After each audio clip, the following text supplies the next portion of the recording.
మేలు జరిగినప్పుడు దైవ సేవకుని అంటే సంఘానికి వెళ్ళాలి.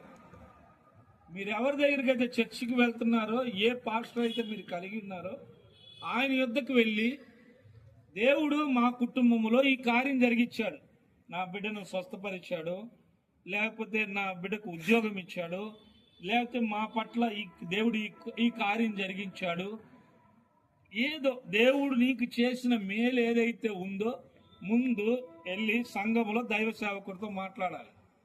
ఎందుకంటే ఆయన మీ కొరకు ప్రార్థన చేస్తూ ఉంటాడు, ఉపవాసం ఉండి ప్రార్థన చేస్తుంటారు, నైట్ టైం కూర్చొని మీ కుటుంబాల కొరకు బతిమలాడుకుంటూ ఉంటాడు. సో యేసుక్రీస్తు చెప్పిన మొట్టమొదటి మ్యాటర్ ఏంటంటే సంఘానికి వెళ్ళి యాజకుడికి కనపరుచుకొని కృతజ్ఞతాస్తుతులు చెల్లించు. ఎవరికి? దేవునికి. మన ఇష్టం వచ్చినప్పుడు మనం చేసేది కాదు కృతజ్ఞత. బైబుల్ ప్రకారం చేసేదే కృతజ్ఞత. నీ ఇష్టం వచ్చినట్టు నువ్వు ఎంత ఇచ్చినా ఎంత చేసినా అది కృతజ్ఞత విధానంలో ఉండదు.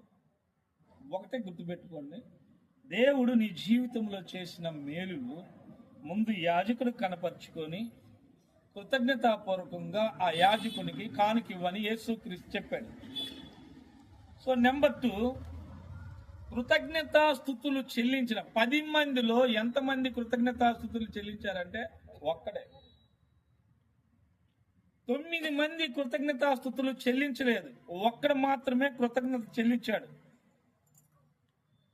సో కొంతమంది దేవుని యొక్క విధానములో అద్భుతాలు ఆశ్చర్య కార్యాలు చూస్తున్నారు, దేవుడు వాళ్ళ కుటుంబాల్లో మేలులు జరిగిస్తూ ఉన్నారు. అయితే ఎంతమంది కృతజ్ఞతాస్తుతులు చెల్లిస్తున్నారో నాకు తెలియదు. కానీ గుర్తుపెట్టుకోండి, చిన్న విషయమైనా అది పెద్ద విషయమైనా దేవుని సంఘములో కృతజ్ఞత కానుకివ్వటం మీకు ఆశీర్వాదం. నేను ఇదివరకు సంఘంలో కానుక గురించి అసలు మాట్లాడను. దేవుడు ఇవ్వాలి, నేను తీసుకోవాలి అనుకొని ప్రేయర్లు ఎక్కువ గడిపేవాడిని. కానీ దేవుడు ఏం చెప్పాడంటే విత్తనం వేయకుండా పంట రాదు. అరే ముందు కానుక వాళ్ళు ఇవ్వటం నేర్చుకోవాలి, సంఘం నేర్చుకోవాలి. ఎందుకు నేర్చుకోవాలంటే వాళ్ళు ఆశీర్వదించబడాలంటే ముందు విత్తనం వేయాలి. భూమిలో విత్తనం వేయకుండా ఆశీర్వాదం రాదు. దేవుడు చెప్పినట్టు నడవకుండా బ్లెస్సింగ్ రాదు. ఏదో వస్తుందని ఒక భ్రమలో బ్రతుకుతూ ఉంటాం. దేవుడు బ్లెస్ చేస్తే ఆ ఆశీర్వాదం ఎంత గొప్పగా ఉంటుందంటే చెప్పడానికి మాటలు సరిపోయి.